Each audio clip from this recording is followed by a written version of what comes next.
Hi all, இன்றைக்கி நம்ம number சிஸ்டமோட continuation பார்க்கலாம். நேற்று டிவிசிபிலிட்டி ரூல் பார்த்தோம். அடுத்தது வந்துட்டு பகா காரணிப்படுத்துதல், ப்ரைம் ஃபேக்டரைசேஷன் அப்படின்னா என்ன அப்படின்னா, நமக்கு வந்துட்டு இப்போ ஒரு நம்பர் கொடுத்துருப்பாங்க, அதோட ஃபேக்டர்ஸ் காரணிகள் எல்லாம் நம்ம எழுதுவோம் இல்லையா. காரணிகள்னால் என்ன ஆல்ரெடி பார்த்துருக்கோம். இப்போது 6ன்னு ஒரு நம்பர் இருக்குது அப்படின்னா அந்த நம்பரை எதெல்லாம் ரிமைண்டர் 0 கொடுக்குற மாதிரி டிவைஸ் பண்ணுமோ அதெல்லாம் தான் அதோட ஃபேக்டர்ஸ். இப்போ 6 இருக்குது அப்படின்னா 1 2 3 6 இது எல்லாமே இதோட ஃபேக்டர்ஸ், காரணிகள். ஏன்னா இந்த 4 வச்சு இதை வகுக்கும்போது நமக்கு ரிமைண்டர் 0 கிடைக்கும். அதுதான் என்னன்னு சொல்லுவோம், ஃபேக்டர்ஸ், காரணிகள்னு சொல்லுவோம். பகா காரணிப்படுத்துதல்னால் என்ன அப்படின்னா, ஒரு நம்பரை நம்ம வெறும் பகா எண்களை மட்டுமே வச்சு காரணிப்படுத்தணும் அப்படின்னா அதை தான் பகா காரணிப்படுத்துதல் அப்படின்னு சொல்லுவோம். இப்போ 6 வந்துட்டு 2 × 3 எழுதலாம், ஏன்னா 2மே பகா எண் தான், 3யும் பகா எண் தான். இப்போ 8 இருக்குதுன்னு வைங்களேன், அதை எப்படி எழுத முடியும், 2 × 2 4, 4 × 2 8 இப்படி எழுதலாம் இல்லையா. அப்போ இதுவும் பகா எண் தானே, இரட்டை பகா எண். இந்த மாதிரி இப்போ 10 இருந்துச்சுன்னா இதை 2 × 5ன்னு எழுதலாம். ஸோ ஒரு நம்பரை பகா எண்களை மட்டுமே வச்சு நம்ம காரணிகளாக எழுதுறது தான் என்னன்னு சொல்லுவோம், பகா காரணிப்படுத்துதல் அப்படின்னு சொல்லுவோம். இங்கே பாருங்கள், இப்போ 36 இருக்குது. 36 நம்ம எப்படி எழுதலாம், 1 × 36ன்னு எழுதலாம், 2 × 18 எழுதலாம், 3 × 12 எழுதலாம், நெக்ஸ்ட்டு 4 × 9 எழுதலாம், 6 × 6ன்னு எழுதலாம். இது எல்லாமே என்னது தான், இது 36ஓட காரணிகள் தான். ஆனால் நம்ம இங்கே என்ன பண்ணணும், பகா எண்களை மட்டுமே வச்சு நம்ம எழுதணும். ஸோ வந்துட்டு எப்படி எழுதுறதுன்னு பார்க்கலாம். இப்போ வந்து இதில் நம்ம 2 டைப் பார்க்க போகிறோம். ஒன்று வந்து வகுத்தல் முறை, இன்னொன்று காரணி செடி முறை. வகுத்தல் முறை, டிவிஷன் மெத்தட்னா என்ன அப்படின்னா, இப்போ நம்ம நார்மலாக டிவிஷனுக்கு இப்படி எழுதுவோம் இல்லையா, இந்த மெத்தடில் எழுதுறது. ஃபஸ்ட்டு இப்போ 36 இருக்கிறதுலையே சின்ன பகா எண் எது, 2. இது 2ஆல் வகுப்படுமா, கடைசி நம்பர் 6. இப்போ தான் வந்து நம்ம டிவிசிபிலிட்டி ரூலில் பார்த்தோம். ஸோ வந்துட்டு 2ஆல் இது டிவைட் ஆகும், 18. அகெயின் இதை 2ஆல் டிவைட் பண்ண முடியுமா, லாஸ்ட் டிஜிட் 8. ஸோ இதை பண்ணலாம் 9. இதை எதால் டிவைட் பண்ணலாம், 3ஆல் டிவைட் பண்ணலாம். ஓகேவா, இப்போது 1 வர வரைக்கும் நம்ம பண்ணியாச்சு. இப்போ இங்கே பாருங்கள், 2ங்கிறது ஒரு பகா எண் தான், 3யும் ஒரு பகா எண் தான். அப்போ 36 நம்ம இப்படி எழுதலாம், 2 × 2 × 3 × 3. இப்படி பகா காரணிகளோட பெருக்கற்பலனாக நம்ம எழுதியாச்சு. இப்படி எழுதுறது தான் வந்து பகா காரணிப்படுத்துதல். இப்போ நீங்கள் வந்து இங்கே 2 தான் ஃபஸ்ட்டு போடணுமா, 3 போடக்கூடாதான்னு கேட்டால் தாராளமாக போடலாம். பட் சின்ன நம்பர்லேருந்து ஸ்டார்ட் பண்ணால் நமக்கு ஈஸியாக இருக்குங்கிறதுனால தான் நம்ம எப்பவுமே வந்து அப்படி தான் நம்ம ஃபாலோ பண்ணுவோம். மற்றபடி 3 ஃபஸ்ட்டு போட்டால் தப்பு எல்லாமே கிடையாது. நம்ம வந்து சின்ன நம்பர்லேருந்து ஃபேக்டரைஸ் பண்ணுறது தான் நம்மளோட வழக்கமாக வச்சுருக்கோம். அதனால சின்ன நம்பரை ஃபஸ்ட்டு எழுதுகிறோம். ஓகேவா, காரணி செடி முறைனா நம்ம இங்கே பார்த்தோம் இல்லையா, இப்போ 36க்கு இந்த மெத்தடில் எழுதுறது. ஓகேவா, அதை வந்து ஃபேக்டர் ட்ரீ மெத்தட்னு சொல்லுவோம். ஃபஸ்ட்டு 36ஐ எப்படி நம்ம பிரிப்போம், 2 × 18ன்னு பிரிப்போம். ஓகேவா, இப்போ இது ஒரு பகா எண், அப்போ இதை நம்ம பிரிக்கணும். 18 எப்படி எழுதலாம், 2 × 9 எழுதலாம், இது ஒரு பகா எண். ஸோ இதை நம்ம அப்படியே வச்சுப்போம். இப்போ இங்கே 9 இருக்குல்ல, இதை எப்படி எழுதலாம், 3 × 3ன்னு எழுதலாம். ஸோ நமக்கு பகா எண்களோட காரணிகளாக 36ஐ இந்த மெத்தட்லேயும் எழுதலாம், இந்த டிவிஷன் மெத்தட்லேயும் எழுதலாம். 2ல் எது போட்டாலும் நமக்கு சேம் ஆன்சர் தான் கிடைக்கும். ஓகேவா, இப்போ இங்கே பாருங்கள், இது ஒரு 1 மார்க்கில் கேட்பாங்க.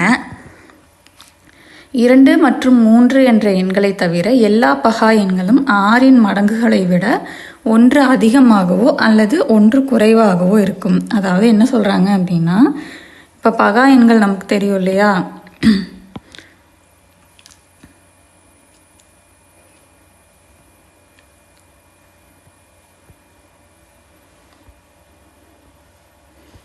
இப்போது எதெல்லாம் பகா எண்கள், 2 3 5 7 11 13 17 19 இப்படி போயிட்டே இருக்கும் இல்லையா. இது எல்லாமே எப்படி இருக்குன்னு சொல்கிறாங்கன்னா, 6 அல்லது 6ன் மடங்குகளை விட +or- ஓகேவா, 6 அல்லது 6ன் மடங்குகளை விட 1 அதிகமாகவோ இல்லை 1 குறைவாகவோ இருக்குன்னு சொல்கிறாங்க. அதாவது இந்த 2 3 இந்த 2 நம்பரை தவிர மீதி எல்லாம். இப்போ 5ங்கிறது 6 + 1, சாரி 5ங்கிறது என்ன வரும் 6 - 1, 6 விட 1 கம்மியாக இருக்குது. 7ங்கிறது 6 விட 1 அதிகமாக இருக்குது.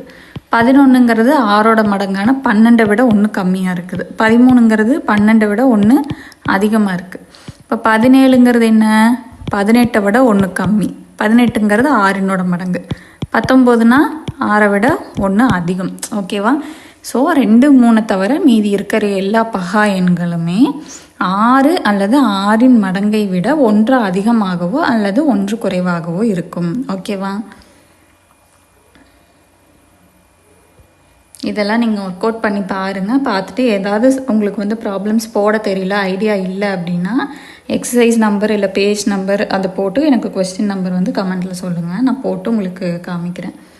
அடுத்தது வந்து பொது காரணிகள். இதுதான் நம்ம மேஜராக படிப்போம்.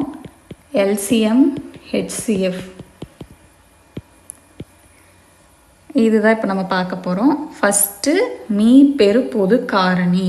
ஓகேவா? இதை நம்ம ஹெச்சிஎஃப்னு சொல்லுவோம். பேர்லேயே இருக்குது. மீ பெரு பொது காரணி. பொது காரணி அப்படின்னா 2 நம்பர் கொடுத்து நமக்கு அதுக்கு மீ பெரு பொது காரணி கேட்டிருக்காங்கன்னா 2லேயும் பொதுவாக இருக்கிற நம்பர்ஸை மட்டும் நம்ம எழுதுவோம். ஏன்னா இதுதான் நிறைய பேர்த்துக்கு கன்ஃபியூஸ் ஆகும். சீனா என்ன காமன், ஹையஸ்ட் காமன் ஃபேக்டர். ஓகேவா? ஸோ மீ பெரு பொது காரணி, ஹையஸ்ட் காமன் ஃபேக்டர்னால் என்ன, காமனாக இருக்கிறது 2 நம்பர்லேயும் பொதுவாக இருக்கிறத மட்டும் எடுத்து எழுதுறது தான் மீ பெரும் பொது காரணி. இப்போ இதை எழுதுறதுக்கு வந்துட்டு நம்ம அந்த பகா காரணிப்படுத்துதல் முறை இருக்கு இல்லையா, அதை யூஸ் பண்ணோன்னா நமக்கு ரொம்ப ஈஸியாக இருக்கும். அதுக்காக தான் நம்ம அந்த மெத்தட் வந்து இப்போ படித்தது. இப்போ 63க்கும் 42க்கும் கேட்டிருக்காங்க. இப்போ பாருங்கள், 63 எப்படி பகா காரணிப்படுத்தலாம்? 9 × 7 தான் 63. 7ங்கிறது ஒரு பகா எண். 9 எப்படி எழுதலாம்? 3 × 3. அப்போ 63 நம்ம எப்படி எழுதலாம்? 3 × 3 × 7 அப்படின்னு சொல்லி பகா காரணிப்படுத்தியாச்சு. அடுத்தது 42. 42 எப்படி எழுதலாம்? 6 × 7 42. 7ங்கிறது ஒரு பகா எண். 6 எப்படி எழுதலாம்? 2 × 3ன்னு எழுதலாமா? அப்போ 42 எப்படி பகா காரணிப்படுத்தலாம்? 2 × 3 × 7. இப்போது காமனாக எதெல்லாம் இருக்குது? இங்கேயும் 3 இருக்குது, இங்கேயும் 3 இருக்குது, இங்கே ஒரு 7 இருக்குது, இங்கே ஒரு 7 இருக்குது. அது மட்டும்தான் நமக்கு காமனாக இருக்குது. இந்த 3க்கு இப்போ நமக்கு இங்கே காமனாக எந்த எலமெண்ட்டும் இல்லை. ஸோ அதை வந்து நம்ம எழுதக்கூடாது. அதே மாதிரி இங்கே 2 இருக்குது, அதுக்கு இங்கே காமனாக எதுவும் இல்லை, அதையும் நம்ம எழுதக்கூடாது. 2லேயுமே ஒரு நம்பர் இருந்துச்சுன்னா நம்ம ஒரு தடவை எழுதணும். ஓகேவா? அப்போ இங்கே 3 × 7 மட்டும்தான் இருக்குது. ஆன்சர் என்ன? 21. அப்போது 63, 42ஓட ஹெச்சிஎஃப் அதாவது மீபேக்கா என்ன வரும்? 21. எப்படி போடுறதுன்னு புரிஞ்சிருச்சா? அடுத்தது இந்த பாக்ஸில் இருக்கிறத ஒரு 1 மார்க் மாதிரி நீங்கள் தெரிஞ்சுக்கோங்க. ஓகேவா? மீ பெரும் பொது காரணியை மீ பெரு பொது வகுத்தி எனவும் கூறலாம். இது 1 மார்க்கில் கேட்க மாட்டாங்க, இது இன்னொரு நேம், அவ்வளோதான். இப்போது மீபேக்கா ஆஃப் 1, x = 1. இது எதுக்காக சொல்கிறாங்க அப்படின்னா, இப்போது மீபேக்கானா என்ன, கானா இதில் என்ன மீனிங்கு, நமக்கு காரணிகள், அதுதான் மீனிங். ஓகேவா? இப்போது நான் இப்போ 6ன்னு ஒரு நம்பர் எடுத்துக்கிறேன்னு வைங்க. இதோட காரணிகள் என்னெல்லாம் இருக்கும்? 1, 2, 3, 6 இதெல்லாம் இதோட காரணிகளாக இருக்கும். இப்போ 5 எடுத்துட்டேன் அப்படின்னா 1, 5. அதே மாதிரி இப்போ 8 எடுத்துட்டேன் அப்படின்னா 8க்கு என்னெல்லாம் வரும்? 1 வரும், 2 வரும், 4 வரும், 8 வரும். இப்போ இதிலேருந்து நம்ம என்ன தெரிஞ்சுக்கலாம்? அது ஒரு பகு எண்ணாக இருந்தாலும் சரி, பகா எண்ணாக இருந்தாலும் சரி, 1ங்கிறது எல்லா நம்பருக்கும் காமனான ஒரு காரணியாக இருக்கும். ஸோ இப்போது 1, xன்னு கொடுத்து அதோட பொது காரணி கேட்டாங்கன்னா கண்டிப்பாக 1 இருக்கும். ஓகேவா? இப்போது ஒய்ங்கிறது எக்ஸோட மடங்காக இருந்துச்சு அப்படின்னா x, yயோட ஹெச்சிஎஃப் என்ன வரும்னா எக்ஸ் தான் வரும். ஓகேவா? இப்போ இப்போ இதுக்கு முன்னாடி நமக்கு கொடுத்த நம்பர்ஸே பாருங்கள்.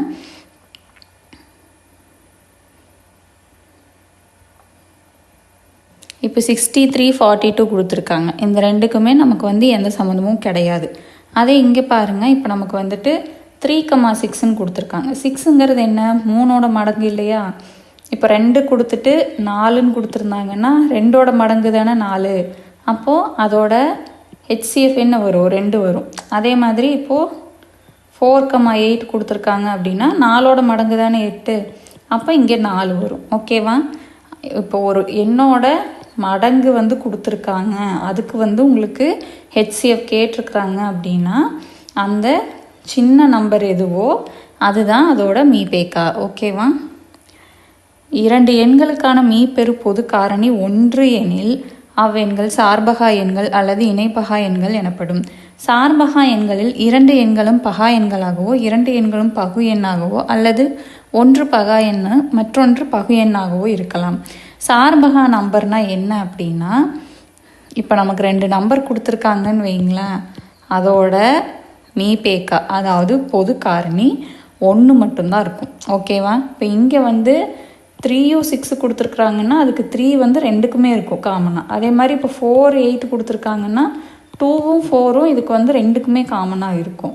அதே இங்கே பாருங்கள், 5க்கும் 7க்கும் 1 தவிர வேறு எதுவுமே காமன் ஃபேக்டர் கிடையாது இல்லையா? இப்படி இருந்துச்சுன்னா அதைய சார்பகா எண்கள் அல்லது இணைப்பகா எண்கள்னு நம்ம சொல்லுவோம். ஓகேவா?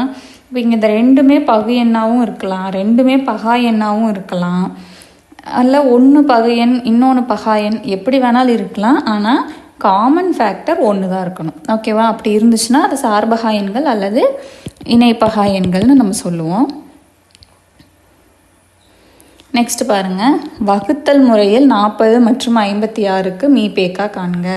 வகுத்தல் முறைனா நம்ம இப்படி வகுக்கிறோம் இல்லையா, இதுதான் வகுத்தல் முறை. இதுக்கு வந்து நம்ம 2 மெத்தட் ஃபாலோ பண்ணலாம். 40ன்னு 56ன்னு தனித்தனியாக போட்டு வகுத்தல் கண்டுபிடிச்சாலும் ஓகே தான்.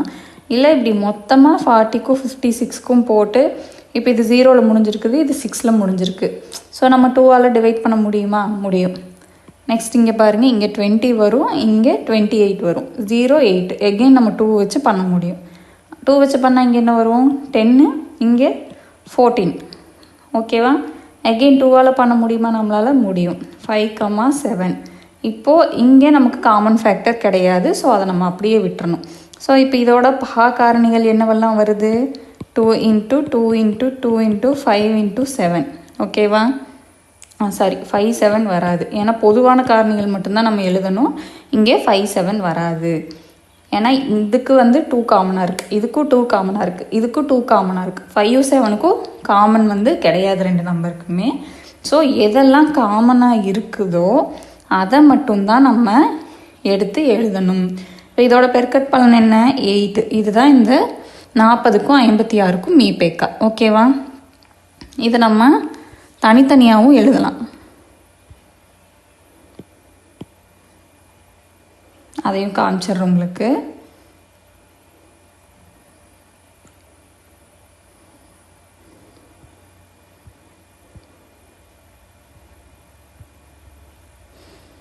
இப்போ பாருங்கள், இங்கே 40க்கு நமக்கு என்னெல்லாம் கிடச்சிருக்குது, தனித்தனியாக போடும்போது 2, 2, 2, 5. அதே 56க்கு போடும்போது நமக்கு என்னெல்லாம் கிடச்சிருக்கு, 2, 2, 2, 7. இப்படி இருந்துச்சுன்னா நம்ம எப்படி எழுதணும் அப்படின்னா 2 தடவை. ஓகேவா? இதுலேயும் ஒரு தடவை இருக்குது, இதுலேயும் ஒரு தடவை அந்த நம்பர் இருக்குன்னா நம்ம இங்கே ஒரு தடவை எழுதிக்கணும். அதே மாதிரி இங்கே இருக்கா, இன்னொரு வாட்டி எழுதிக்கலாம். இன்னொன்று இருக்கா, இருக்குது. இங்கே வந்து 5 கிடையாது, இங்கே 7 கிடையாது. ஸோ அந்த 2ஐயும் நம்ம விட்டுறணும். இதோட பெருக்கட் பலன் தான் மீபேக்கா. ஓகேவா? இந்த தனித்தனியாக வகுத்தல் முறையும் போடலாம், பகா காரணிகளோட பெருக்கட் பலனாகவும் நம்ம எழுதலாம், இல்லை 2க்கும் சேர்த்து இப்படி வகுத்தல் முறையிலையும் நம்ம கண்டுபிடிக்கலாம். ஓகேவா?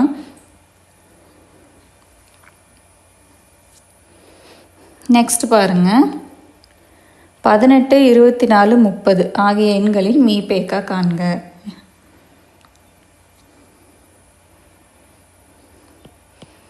பதினெட்டு 24, 30 என்னை பொறுத்த வரைக்கும் எது பெஸ்ட்டுன்னு கேட்டிங்கன்னா இந்த மெத்தட் பெஸ்ட்டு. நீங்கள் வந்து இப்படியும் போடலாம், இல்லை இந்த மாதிரி எழுதுறதுனாலும் தாராளமாக எழுதலாம். எனக்கு கேட்டால் இது எனக்கு கொஞ்சம் ஈஸின்னு ஃபீல் ஆகும். ஸோ நான் அந்த மெத்தடில் கண்டுபிடிக்கிறேன். உங்களுக்கு எது ஈஸின்னு ஃபீல் ஆகுதோ அதில் நீங்கள் கண்டுபிடிக்கலாம். 8, 4, 0. ஸோ ஈஸியாக 2ஆல் டிவைட் ஆகும்னு நமக்கு தெரிஞ்சிடும். 12, 15. இப்போது இந்த 3மே 3ஆல் டிவைட் ஆகும். 3 4 5. ஓகேவா? இப்போ இங்கே காமன் எலமெண்ட்ஸ் கிடையாது. ஸோ நம்ம அதோட நிறுத்திக்கணும். இப்போது 2 3 மட்டும்தானே எல்லா நம்பருக்கும் காமனாக இருக்கும். ஸோ இதோட மீபேக்கா என்ன வரும்? 6. ஏன்னா இந்த 3 4 5 வந்து 3க்கும் காமன் கிடையாது. காமனாக இருக்கிறது மட்டும்தான் நம்ம எடுத்து எழுதுவோம் மீபேக்காக்கு. ஸோ இது வந்து ஈஸியாக இருக்குங்கிறதுனால நான் இந்த மெத்தட் ஃபாலோ பண்ணிட்டேன். நீங்கள் இப்படி பகா காரணிப்படுத்தி தனித்தனியாகவும் எழுதலாம். இல்லை இந்த மாதிரி ஃபேக்டர் ட்ரீ மெத்தடில் ஒவ்வொன்றுக்கும் கண்டுபிடிச்சிட்டு கடைசியில் எழுதுறதுனாலும் எழுதலாம். பட் எக்ஸாம் பாயிண்ட் ஆஃப் வியூவில் ஈஸி மெத்தட் இது. ஓகேவா? இப்போ உங்களுக்கு நம்ம போன கிளாஸில் பார்த்த டிவிசிபிலிட்டி ரூல் தெரிஞ்சிருந்துச்சு அப்படின்னா இதை பார்த்தோன்னே இங்கே பாருங்க, இங்கே 8 4 0 இந்த 3மே 2ஆல் டிவைட் ஆகும். நம்ம எடுத்தோடனே 2 போட்டுட்டோம். ஓகேவா? அது தெரிஞ்சால் இங்கே இது ஈஸியாக இருக்கும். நெக்ஸ்ட்டு பொது மடங்குகள். மீச்சிறு பொது மடங்கு LCM, லீஸ்ட் காமன் மல்டிபிள். ஓகேவா? அங்கே என்ன பார்த்தோம்? ஃபேக்டர் பார்த்தோம், அதாவது காரணி. இங்கே மடங்கு பார்க்குறோம், அதாவது மல்டிபிள்ஸ். நம்ம இதுக்கு முன்னாடியே ஒரு கிளாஸில் என்ன பார்த்தோம்? காரணிகள்ங்கிறது அதாவது ஃபேக்டர்ஸ் ஆல்வேஸ் என்னவா இருக்கும்? ஈக்குவல் டு கிவன் நம்பராக இருக்கும், இல்லைன்னா லெஸ் தென் கிவன் நம்பராக இருக்கும். அதே மாதிரி தான் இப்போ இங்கே பாருங்கள், நமக்கு கிடச்சிருக்கிற ஃபேக்டர்ஸ் மீபேக்கா எல்லாமே கொடுத்துருக்கிற நம்பர்ஸை விட சின்னதாக தான் இருக்கும். ஓகேவா? அடுத்தது மடங்கு. மல்டிபிள்ஸ்னால் என்னன்னு பார்த்தோம். மடங்கு எப்பவுமே equal or greater than n. கொடுத்துருக்கிற நம்பருக்கு ஈக்குவலாக இருக்கும், இல்லைன்னா அதை விட அதிகமாக இருக்கும். அதே போல் நமக்கு எல்சிஎம்மும் எப்படி தான் இருக்கும்? கொடுத்துருக்கிற நம்பருக்கு ஈக்குவலாகவோ அதுக்கு அதிகமாகவோ தான் நமக்கு கிடைக்கும். ஓகேவா?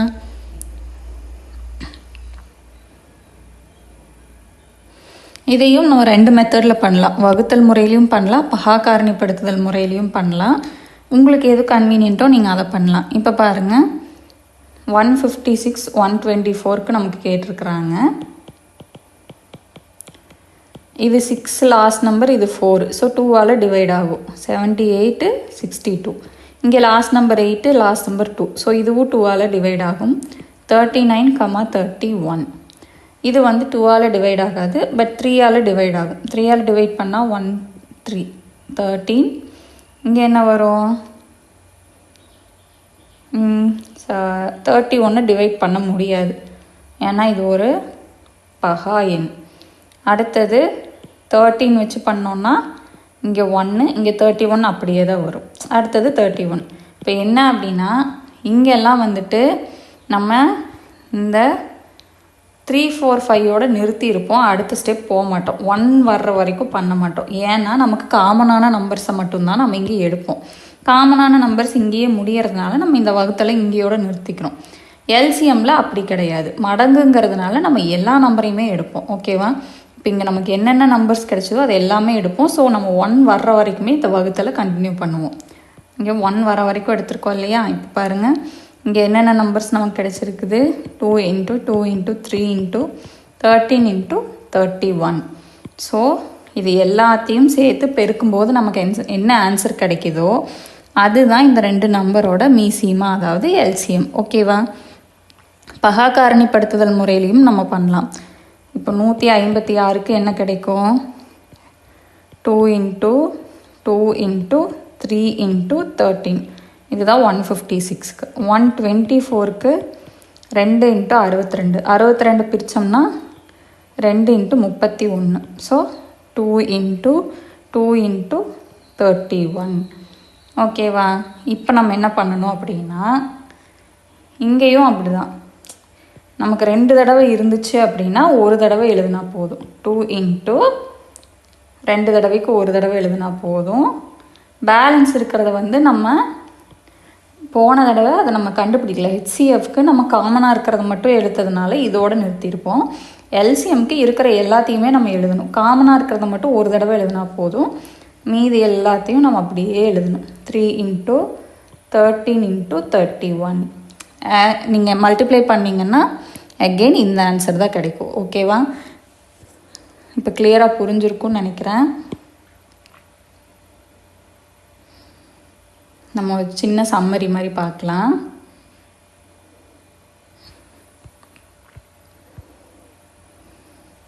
இப்போது ஹெச்சிஎஃப் அதாவது மீபேக்காவை பொறுத்த வரைக்கும் காமனான எலமெண்ட்ஸ் மட்டும்தான் நம்ம எழுதுவோம். அதுவும் இப்போ 2 நம்பர்லேயும் இருக்குது, எக்ஸ்லேயும் இருக்குது 2, ஒய்லேயும் இருக்குது 2னா இதை மட்டும்தான் நம்ம ஒரு தடவை இங்கே 2ன்னு எழுதுவோம். ஓகேவா? எல்சிஎம் அதாவது மீசிமாக்கு என்ன எழுதுவோம் அப்படின்னா காமனாக இருக்கிற அந்த 2வை அப்படியே எழுதிக்குவோம், பேலன்ஸ் இருக்கிறதையும் எழுதிக்குவோம். இங்கே காமனாக இருக்கிறத தவிர இப்போ இங்கே வந்துட்டு இப்போ 5 இருக்குது, இங்கே 7 இருக்குது அப்படின்னா காமனாக இருக்கிறத மட்டும்தான் நம்ம இங்கே எழுதுவோம். இங்கே வந்து நம்ம அந்த 5வையும் சேர்த்து எழுதுவோம். காமனாக இருக்கிறத ஒரு தடவை எழுதிட்டு பேலன்ஸ் இருக்கிறதையும் எழுதி மல்டிப்ளை பண்ணுவோம் எல்சிஎம்க்கு. இதுதான் டிஃப்ரென்ஸ். இப்போ நல்லா கிளியராக புரிஞ்சிருக்கும்னு நினைக்கிறேன். இதோட ப்ராப்ளம்ஸ் எல்லாம் நம்ம அடுத்த கிளாஸில் பார்க்கலாம். தேங்க்யூ.